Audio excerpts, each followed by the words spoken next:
নমস্কার, সন্ময় স্পিক্স থেকে বলছি। সন্ময় বন্দ্যোপাধ্যায়। কয়েকদিন আগে প্যারা টিচার নিয়ে আমি একটি প্রতিবেদন করেছিলাম। আপনারা জানেন, পার্শ্ব শিক্ষক 42,000 পার্শ্ব শিক্ষক, তাদের কিভাবে ক্ষতিগ্রস্ত করছে একটা সরকার। প্রাইমারিতে চাকরি করলে 10,000, আপার প্রাইমারিতে চাকরি করলে 13,000, যেখানে বাংলার বাইরে বিভিন্ন রাজ্যে কোথাও 40,000, কোথাও 50,000, কোথাও 55,000 প্যারা টিচাররা মাইনে পান। 15 বছর 18 বছর চাকরি করার পর সেই প্যারা টিচারদের হাতে 10,000 টাকা তাচ্ছিল্য ভরে একটা সরকার দিচ্ছে। বারবার তারা রাজ্যের শিক্ষামন্ত্রীর সঙ্গে দেখা করতে চান, পান না। রাজ্যের মুখ্যমন্ত্রীর সঙ্গে দেখা করতে চান, পান না। তারা চিঠি দেন, আবেদন করেন, আন্দোলন করেন, কিছুতেই ঘুম ভাঙেন একটা রাজ্যের। সেটা নিয়ে আমি অনেক কথা বলেছিলাম পার্শ্ব শিক্ষকদের নিয়ে।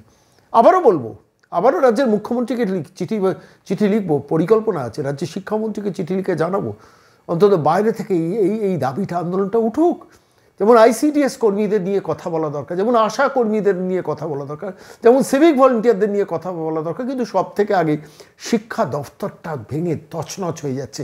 আমরা তাই প্রতিদিন primary, upper primary, 9, 10, 11, 12, college service commission, বিভিন্ন ক্ষেত্রে শিক্ষাক্ষেত্র নিয়ে বারবার সোচ্চার হই, বারবার কথা বলি। 3.25 লক্ষ সরকারি স্কুলের, মানে সরকারি এডেড স্কুলের শিক্ষকের পদ ভেকেন্ট। গতকাল মাদ্রাসা শিক্ষকরাও শেষ পর্যন্ত রাস্তায় নেমেছিলেন, সে কাহিনিও আপনারা জানেন। আমরা এমন একটি প্রতিবেদন করেছিলাম পার্শ্ব শিক্ষকদের নিয়ে, এবং তার ভিত্তিতে আমি গতকাল যখন দফতরে বসে কাজ করছি একটা টেলিফোন পেয়েছিলাম সুদূর অসম থেকে। একটি স্কুলের ভাইস প্রিন্সিপাল আশিস কুমার ঘোষ, তিনি সরাসরি আমাকে টেলিফোনে বললেন, সর্ববাবু এই কথাগুলো তো বলা দরকার, বুদ্ধিজীবীরা বলেন না কেন, ইন্টেলেকচুয়ালরা বলেন না কেন, সুধী সমাজ বলেন না কেন?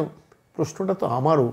অসম থেকে মানুষটি ফোন করেছেন, শ্রদ্ধা ভরে যে ধরনের কথা বললেন, বিশ্বাস করুন খালি মনে হচ্ছে এই পশ্চিমবঙ্গে বাকি শিক্ষকরা কেন পার্শ্ব শিক্ষকদের নিয়ে কথা বলেন না?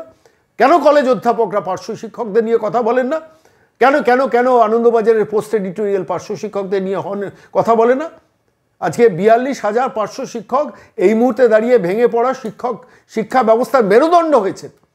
তাদের ন্যূনতম, আমি আবার বলছি, ন্যূনতম মাইনে হওয়া উচিত প্রাইমারিতে 30,000, আপার প্রাইমারিতে 40,000, কেন তারা স্কুলটা দিনের শেষে সামলান। এই দাবিটা বারবার আমরা সোচ্চার হব, কথা বলবো, বলা উচিত, বলা দরকার। সব থেকে, সারা ভারতবর্ষের মধ্যে সব থেকে কম পার্শ্ব শিক্ষকরা এই রাজ্যে মাইনে পান। আবারও বলবো, আবারও বলবো, আবারও বলবো। আমি আজকে এই মুহূর্তে আপনাদের নিয়ে যাব অসমে।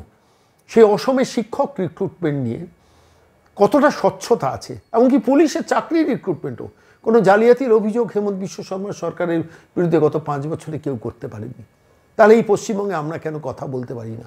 অসমে তো তিনিও বাঙালি, যিনি ফোন করেছেন তিনিও একজন বাঙালি। তিনি বলছেন একটা অভিযোগ হেমন্ত বিশ্ব শর্মার বিরুদ্ধে কেউ করতে পারেনি। তাহলে এই পশ্চিমবঙ্গের রাজ্যের মুখ্যমন্ত্রী, রাজ্য সরকার, এই বর্তমান যে সরকারটা চলছে, তাদের বিরুদ্ধে কেন এত অভিযোগ ওঠে?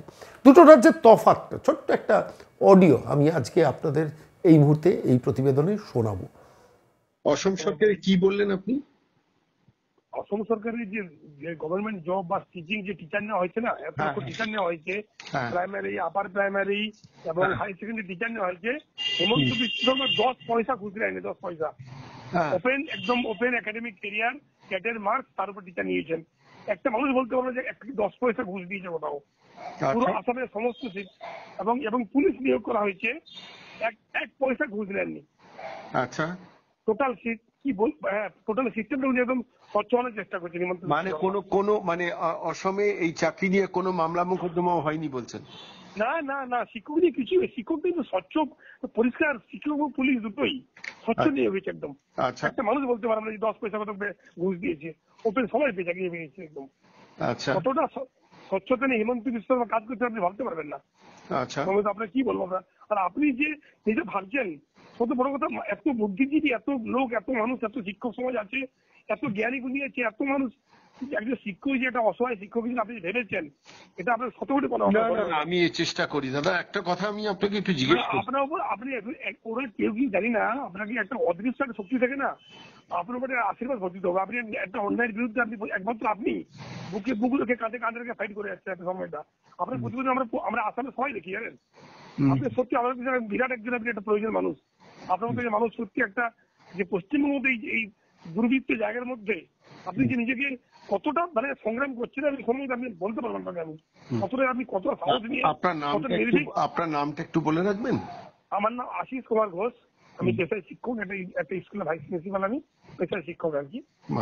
আপনি একটু আপনার হোয়াটসঅ্যাপ থেকে আপনার নামটা একটু লিখে পাঠিয়ে রাখুন, আমি সেভ করে রাখবো। অনেক ধন্যবাদ। অনেক খুব ভালো থাকবেন আপনি। সময়টা আপনি সুস্থ থাকতে হবে, আপনার ভালো থাকতেই হবে। এই সিস্টেমকে আপনাকে সুস্থ থাকতেই হবে যেগুলো। অনেক ঠিক আছে, ভালো থাকবেন, ভগবান আপনার ভালো রাখুন আপনাকে। ঠিক আছে।